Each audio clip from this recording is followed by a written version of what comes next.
সকালবেলা জল গরম।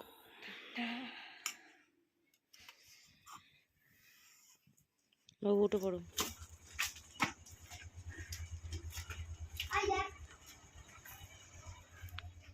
হ্যালো,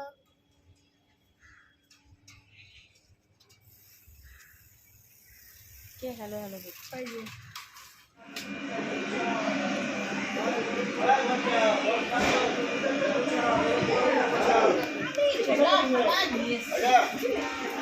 বলছে?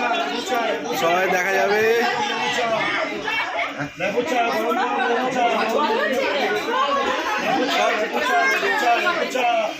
সবাই দেখতে পাবে, তার জন্য সাবস্ক্রাইব করতে হবে চ্যানেল।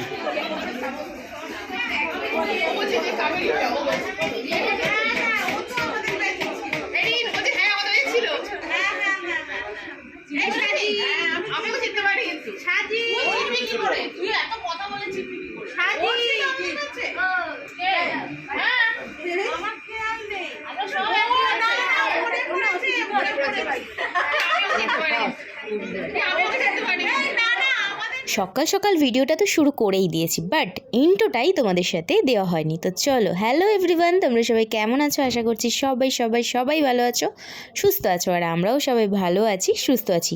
এক নিঃশ্বাসে এইভাবে কথা বললে কার না দম আটকে যায় বলো?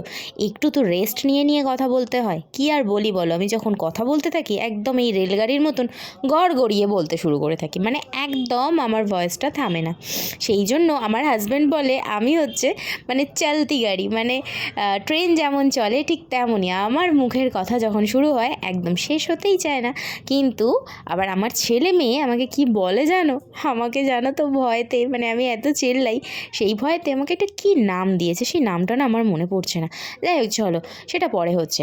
আজকে আমরা কোথায় যাচ্ছি বলো তো? আজকে আমরা ঘুরু করতে যাচ্ছি, আর ভোরবেলা ঠান্ডার মধ্যে ঘুরু করতে যাচ্ছি। আর এই যে চা, বাড়ি থেকে আমরা চা করে নিয়ে এসেছিলাম, এই চায়ের মজাটাই আলাদা, তাই তো বলো? শীতকালে এই ট্রেনের হাওয়া খেতে খেতে সবাই মিলে ঘুরতে যাওয়া, আর এই রকম যদি ঠান্ডার মধ্যে এক কাপ চা হয় গরম, উফ, যা ফাটাফাটি লাগে না, তো কি বলবো।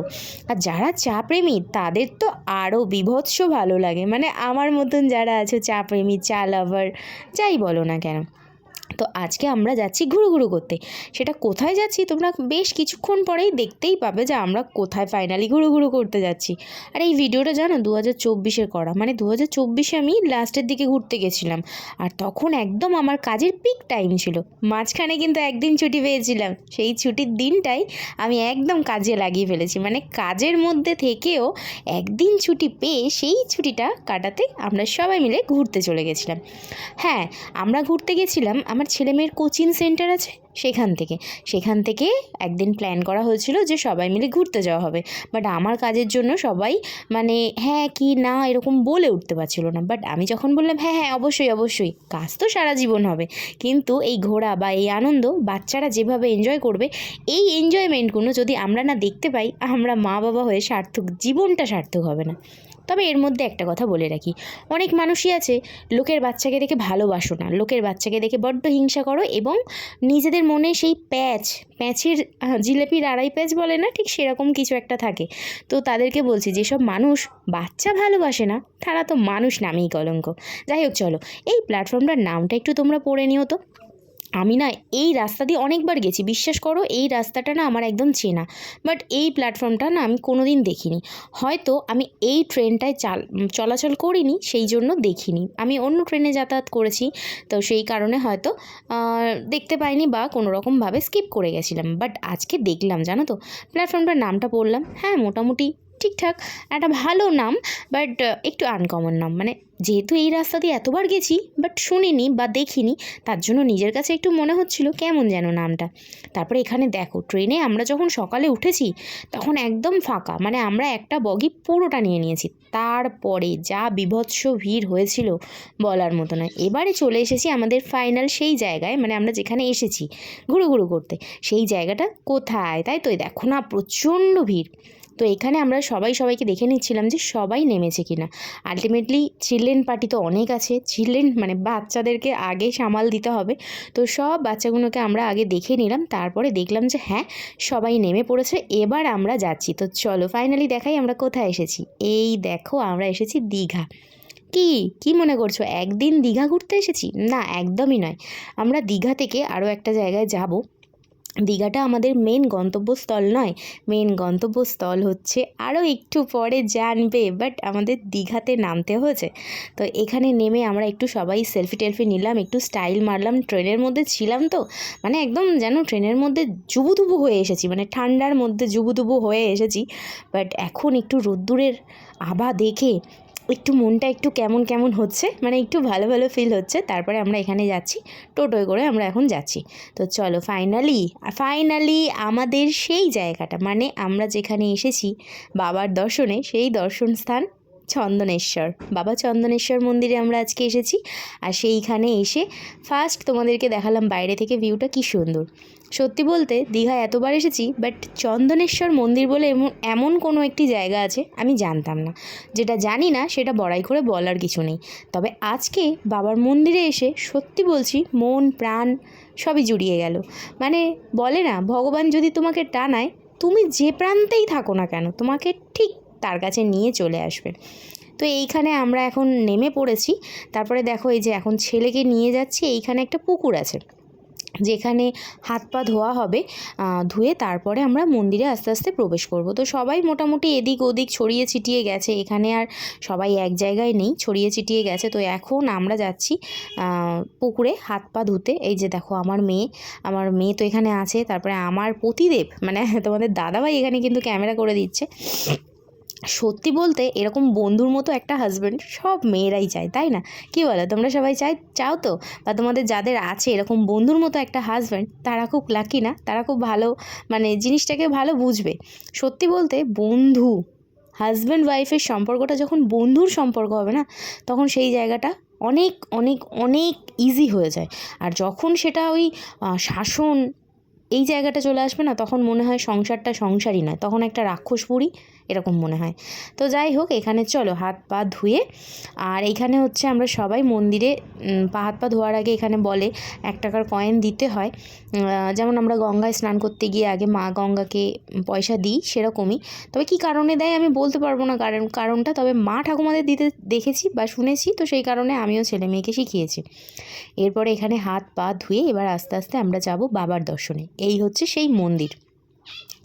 তো সত্যি বলতে সামনাসামনি যে বাবাকে দেখতে পাবো আমি আশা করিনি, যেটা সত্যি সেটাই বলছি। সামনে থেকে একদম বাবার দর্শন পাবো এটা আশা করিনি, এবং সেটা ক্যামেরাতে নিতে পারবো সেটাও আমি আশা করিনি। তো চলো, এই হচ্ছে বাবার মন্দির। এবার আমরা আস্তে আস্তে ভিতরে যাব। তো এখানে সবাই মোটামুটি যাচ্ছি আমরা আস্তে আস্তে ভিতরে গিয়ে দেখতেই পাবে বাবাকে এত সুন্দর। আর মানে কি বলবো, সত্যি বলতে ভগবান কোনো তীর্থস্থানে গিয়ে দেখবে মন এত ঠান্ডা হয়ে যায়, এত শান্তি মানে নিজের মন থেকে পাওয়া যায়, বলার মতো নয়। আর এই যে দেখছো বাবার বাহন, এনারা কিন্তু সবসময় এখানে থাকে। আর তোমার মন যদি এখানে ভালো না থাকে, মানে এনারা কিন্তু তার কাছে তেড়ে যায়। তো এখানে যান, তো এখানে হচ্ছে এনাদের খাওয়ানো হয়, সবাই মোটামুটি খাওয়ায়। তবে তুমি যদি মন মানে ভক্তি ভরে দাও, তোমাকে তাড়া করবে না। এই দেখো, এই হচ্ছে বাবার সেই জায়গা, মানে মেন যেখানে পুজো হয়, বাবার স্থান। তোমরা দেখতে পাচ্ছ কি না জানি না, ক্যামেরাতে কতটা তুলতে পেরেছি জানি না, তবে তুলেছি। এই যে দেখো, এখানে আমার মেয়ে ওনাদেরকে খেতে দিতে গেছে। আর আমার ছেলে তো ভয়েই পাগল, মানে কি বলবো, এত ভয় পাচ্ছে, দেখো না, দূর থেকে দিয়ে চলে এসেছে। তারপরে আমাকে টানতে টানতে নিয়ে গেল, চলো না মাম্মাম, আমার খুব ভয় পাচ্ছে। এই দেখো আমি বলছি দাও, কিছু করবে না, ও ভয়েই একেবারে, মানে কি বলবো। আর তোমাদের দাদাভাইকে দেখবে, তোমাদের দাদাভাই কি করছে দেখো, মানে আমাদেরকে তো নিয়ে এসেছে ছেড়ে দিয়েছে। ওই দেখো, ওইদিকে আরেক পুচকিকে নিয়ে আসছে, একটা বড় প্যাকেট বিস্কুট কিনে হনুমান, তারপরে এই ভোলে বাবার বাহন, এনাদেরকে সবাইকে খাওয়াচ্ছে। সত্যি বলতে কি, এই জিনিসগুলো দেখানোর নয়, এই জিনিসগুলো হচ্ছে তোমার অন্তরের ভক্তি থাকলে না, তুমি অবশ্যই এই কাজগুলো করবে। এগুলো কেউ দেখানোর জন্য করে না, তবে কিছু কিছু মানুষ আছে দেখানোর জন্য করে, মানে আমি করছি, আমি ভক্তি দেখাচ্ছি। বাট ভক্তিটা অন্তর থেকে আসে, দেখালেই ভক্তি হয় না। যাই হোক, এইবারে আসি। আমার ছেলে জগদ্ধাত্রী পুজো থেকে একটা বায়না করছিল, তোমরা দেখেছো হয়তো, চন্দননগরে আমরা ঠাকুর দেখতে গেছিলাম। আমার ছেলে সেই জগদ্ধাত্রী পুজো থেকে বায়না যে একটা ওকে ঢোল কিনে দিতে হবে। তো ফাইনালি এখানে পেয়েছে, এবং ওর পাপা বলেই ছিল যে যদি পেয়ে যাই আমি তোমাকে কিনে দেবো, যতই দাম হোক কিনে দেবো। ঢোলটা কিনে দিয়েছে। তারপরে আমরা সবাই এসেছি হোটেলে খাওয়া দাওয়া করতে। আর এই হোটেলটা না এখানে নতুন হয়েছে, আর এত পরিষ্কার পরিচ্ছন্ন মানে ব্যবস্থা, আর খাবারের টেস্টও ঠিক সেরকমই, মানে তোমার মন ভরে যাবে। আর ভাতের কোয়ান্টিটি যদি বলি, মানে একটা মানুষ পেট ভরে যাবে, আরামসে পেট ভরে যাবে। একটা বাচ্চার পক্ষে তো হবে না, মানে বাচ্চার হচ্ছে বেশি হবে, কিন্তু আমাদের মতো বড়দের একটা কোয়ান্টিটি, এই যে দেখো, যথেষ্ট ভালো। তারপরে আর কি, এবার আমরা অনেকটা টাইম পেয়ে গেছি, সেই টাইমটা কেন নষ্ট করব। তো অনেক বাচ্চারা আছে, তারা সমুদ্রে নামে, মানে নিয়ে আসেনি এরকম কিছু, দু চারজন আছেন। তো ওরা বন্ধুবান্ধব, তো ওদের খুব ইচ্ছা যে ওরা নামবে, তো সেই কারণে ওরা এখন এনজয় করছে। আর আমরা আজকে ঠিক করেছি যে আমরা সমুদ্রে নামার মতো কোনো কিছু ব্যবস্থা নিয়ে আসিনি, এবং নামবও না। আর এই দেখো এখানে সূর্যটা কি সুন্দর লাগছে না, উফ, এই ভিউটা জাস্ট অসাধারণ, জাস্ট অসাধারণ, মানে আমার এত ভালো লাগছে কি বলবো। আর আমার ছেলেকে দেখছো এখানে পাপড়ি চাট খাচ্ছে। হ্যাঁ, এই দিনটা না আমার ছেলের, আমার মনে পড়ছে, কোড়ে আঙুল, পায়ের কোড়ে আঙুলে নখ কুনোই হয়েছিল, ও সেই পা ব্যথা নিয়ে বাবার মন্দিরে গেছে। বিশ্বাস করো, এই ভক্তিগুলো কি সত্যিই দেখানোর মতন? অনেকে বলে এই ভক্তি এরকম করো না, ভগবানকে ভক্তি করো, ভগবানকে পুজো করো, ভগবানকে এটা করো, কিন্তু আমি তাদেরকে বলে বোঝাতে পারি না, ভক্তি করো, পুজো করো, এগুলো কিন্তু সব মন থেকে আসে, এগুলো দেখানোর জন্য আসে না। তো যাই হোক, ফাইনালি আমাদের ঘোরা কমপ্লিট। এবার আমরা ট্রেনেও উঠে পড়েছি, এবার আমরা যাব বাড়িতে। আর এখন কটা বাজে জানো? এখন বাজে 9টা, 8টা 8:30 হবে সামথিং, আমার এখন মনে পড়ছে না। তো আমাদের এই দিন বাড়ি ফিরতে ফিরতে প্রায় 12টা বেজে গেছে। আমরা বাড়িতে এসেছি 12টার সময়, কিছু করার নেই, ট্রেনটা লেট ছিল। তো যাই হোক, ফাইনালি ট্রেনটা পেয়ে গেছি। আজকে ভিডিওটা এই পর্যন্তই, দেখা হচ্ছে আবার অন্য কোনো ভিডিওতে। তো তোমাদের কেমন লাগলো অবশ্যই কিন্তু কমেন্ট করতে ভুলো না। ভিডিওটা যদি ভালো লেগে থাকে লাইক কমেন্ট শেয়ার করো। সবাই ভালো থেকো, সুস্থ থেকো। আবারও দেখা হবে অন্য কোনো ভিডিওতে, আবারও দেখা হবে অন্য কোনো ব্লগে। সবাই ভালো থেকো, সুস্থ থেকো। আর আমার চ্যানেলটাকে অবশ্যই যারা সাবস্ক্রাইব করনি, সাবস্ক্রাইব করে দেবো। টাটা।